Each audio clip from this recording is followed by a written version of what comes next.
The movie's premise is set in a dystopian society about 200 years in the future. The Earth is in a dilapidated state with high pollution levels and limited resources. Majority of the water sources are contaminated, food is a rare commodity, and the air's oxygen levels are incredibly low. Many years ago, a group of humans were sent to the moon, alongside an artificial intelligence system called Io, to create a more livable society and develop useful technology to help save the Earth. After 3 generations, the humans on the moon successfully established a grandiose society, inhabitable by humans and full of resources named Moonhaven. They started living a good life, while the people on Earth still suffered from the planet's terrible conditions. On a cold night in Moonhaven, a girl named Chill steals and runs away with a peculiar device. However, she is soon caught and killed by her lover, Strego, who retrieves it from her. The following morning, a pair of patrolling police officers named Arlo and Paul find the body of a murdered woman in an open field. Using an advanced tracking gadget, they identify her as Chill Span, the woman from earlier. They are shocked by the incident, as this is the first murder that has ever happened on Moonhaven. Soon, the duo heads out to search for the killer. This doesn't take long, though, as they arrest and imprison Strego shortly after. However, when the officers visit his cell for questioning, he attacks one of them and immediately makes a run for it. Next, we are introduced to the protagonist, Bella Sway, an experienced pilot, who has been tasked to transport Indira Mare, the envoy of Io, and a high-ranking official on Earth, alongside her bodyguard, Tom, to the moon for an executive visit.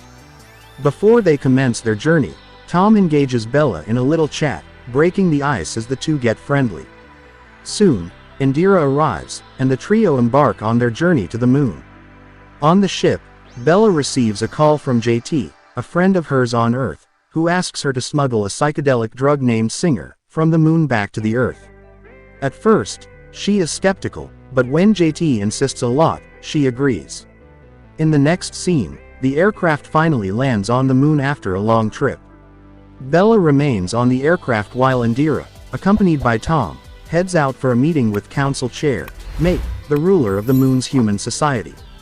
About an hour later, Bella spots a bird which nosedives into a surrounding lake, dropping off a package. She retrieves the package and takes it inside the spaceship.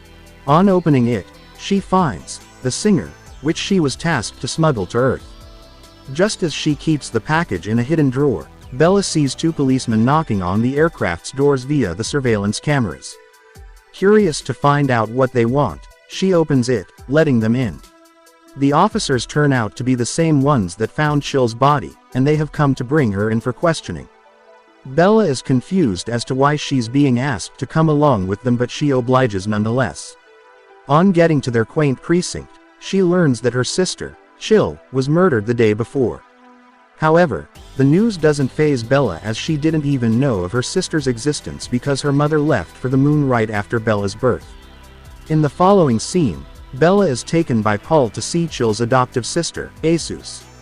Asus had witnessed her sister's murder and requested to see Bella, to pass a message to her. On her arrival, Asus tells her about her mother and sister, before informing Paul that there was a second witness besides her at the crime scene. On hearing this, Paul and Bella revisit the scene to look for clues.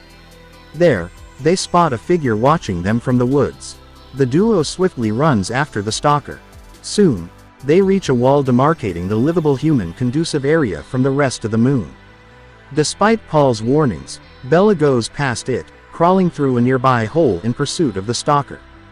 However, when she gets outside, she instantly feels lightheaded and doesn't go far before collapsing due to the lack of oxygen in the area. When she wakes up, she finds herself in an unfamiliar house. On investigating, she finds Paul and his family having lunch at the dinner table and proceeds to join them.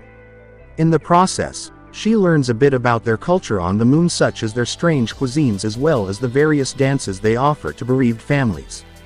When it's her turn, she tells them about Earth and how the people are still living there in dilapidated conditions. Elsewhere, Indira is in a meeting with Mate, the council chair. Indira informs her that IO's algorithm has proposed a change of Moonhaven's council authority, despite there being 2 years left in the current administration's tenure. Maid expresses her displeasure on hearing the news, citing that she has done nothing to deserve the termination of her rule. Indira agrees but reminds Mate that Io is capable of making accurate predictions of the future and advises the councilwoman to quit before Earth's top officials take action. In the following scene, Bella, who has returned to the aircraft, sees a system intruder warning on her monitor. When she goes to investigate the source of the alert, she finds Strego lurking in a corner and quickly touches him. However, before she can take definitive action, she is interrupted by Tom, who calls for her from the other end of the aircraft. Bella goes to meet him, and there, Tom initiates a random but wholesome conversation with her. A few minutes later, Strego also enters the room and tells Tom that his project is done, causing Tom's countenance to immediately change. He shoots Strego, instantly killing him, and soon after, attacks Bella. The two begin fighting, and ultimately Tom gets the upper hand. However, in a desperate attempt, Bella reaches for the singer and manages to inject him with it, thus stunning and disarming him. In the next scene, a frightened Bella walks out of the aircraft and runs into Paul. Seeing Bella in a frightened state, Paul sedates her, causing the former to collapse on him. When she wakes up, she finds herself in a tent and instantly panics, trying to find an exit. She pushes against one of its sides and falls through, landing in a body of water. It turns out that the tent is isolated in a mighty sea. Meanwhile, Indira, who has long returned to the spaceship, holds a virtual meeting with the Earth's Council. She informs them of the recent happenings on the moon, including the murders of Strego and Chill, as well as the attack on Tom. The Council is furious at the turn of events and speculates that Strego was the one who attacked Tom, which makes them fearful that the Mooners are turning against them. This fear is especially aggravated as the first batch of Mooners is scheduled to return to Earth to begin its restoration process in less than a couple weeks. Indira tries her best to alleviate their fears, assuring them that she is in control of the situation, but the Council is still skeptical. Later that day, Paul takes a canoe to visit Bella. When he enters the tent, she attacks him, thinking he's there to harm her. However, he explains that he only brought her there to keep her safe. Hearing this, Bella finally calms down. Unsure of what happened last night, Paul asks her about Tom and Strego. Surprisingly, Bella lies to him, as she is scared to have him discover that she was the one smuggling Singer. She tells him that Strego was the one who injected Tom with the drug. Paul senses that something is amiss, but decides to believe her story anyway. Before he leaves, he informs her that Tom is still alive and recuperating back at the ship, thanks to Io. In the meantime, Indira pays a visit to Mate's home. There, she firmly asks her to relinquish her position and pass Io's key to the next council chair. However, Mate remains adamant on staying in power and rejects her request. Elsewhere, we see that Bella has made her way to another tent, several meters away from the first. She steals a canoe nearby and paddles for over an hour before finally reaching shore. In a bid to return to her spaceship, she runs around the forest but soon gets lost and captured by the Mooners. Following this, she is isolated at the city's station in a sleep-like state. Coincidentally, Paul, who is also at the station, uses their advanced technology to search her mind and watches some of her life experiences, specifically the war times in which she served in the military as a pilot. However, since he is not used to such acts of violence, he isn't able to keep watching and turns the feed off. Then, he goes through her call records and finds her conversation with JT, thus confirming that she is the smuggler. Immediately, he wakes her from the dream-like state and brings her in for thorough questioning. Confronted with the damning evidence, Bella comes clean on the smuggling but maintains that she did not attack Tom with the Singer. Upon hearing her confession, Paul takes her to the Moon Council for a trial to determine her fate. During the trial, one council member advocates they put her back to the sleep state, while another proposes they send her back to the Earth, where she belongs. However, before they finalize on one of the options, Paul steps forward and tells the council about what he saw in her memories. He declares her a broken soul, reminding them that the role of Mooners is to save Earth's souls like her. With this, he suggests that the council let her stay under his supervision instead. The council is moved by his words and eventually sets Bella free. After the trial, Paul, now responsible for Bella, takes her to his house. There, she finally reveals everything and admits that she was the one who injected Tom with the singer, but clarifies that it was purely in self-defense. Paul appreciates her honesty and hands her a bag containing a wooden box which belonged to her sister, Chill.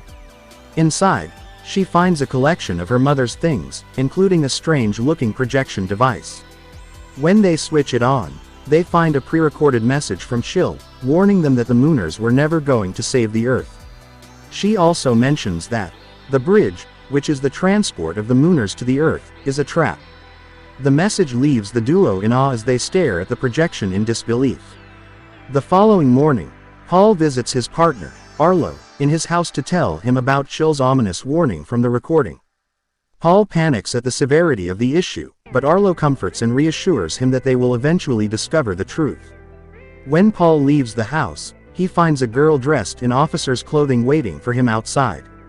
She introduces herself as Blue, his assigned apprentice, and silently tails him as he walks away.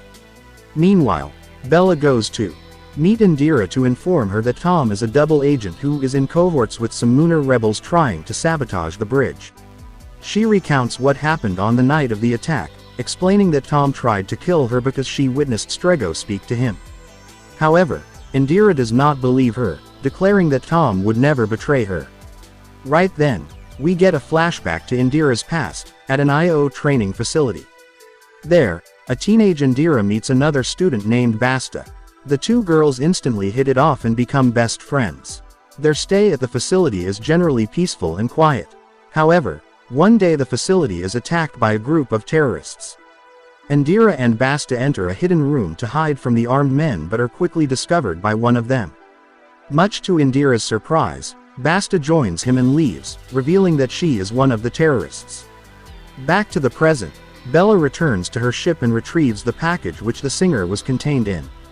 She returns and shows it to Paul, who analyzes the object but can't seem to make much of it as it has no distinct markings or symbols. However, when she mentions that a bird delivered it, he immediately goes wide-eyed, realizing the source. Soon, he takes her to a craft shop where Mooners construct robotic delivery birds. On entering the shop, Bella spots a pelican-shaped design identical to the one that delivered the singer, and stares at its craftsman suspiciously.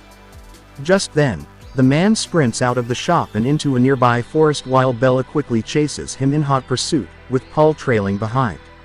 Luckily, after a bit of back and forth, they finally capture the runaway craftsman, Searle, and bring him in for questioning.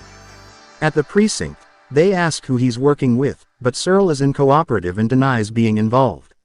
In a bid to bait him, Bella lies that Tom has woken up and would eventually spill all the secrets of the Mooner rebels.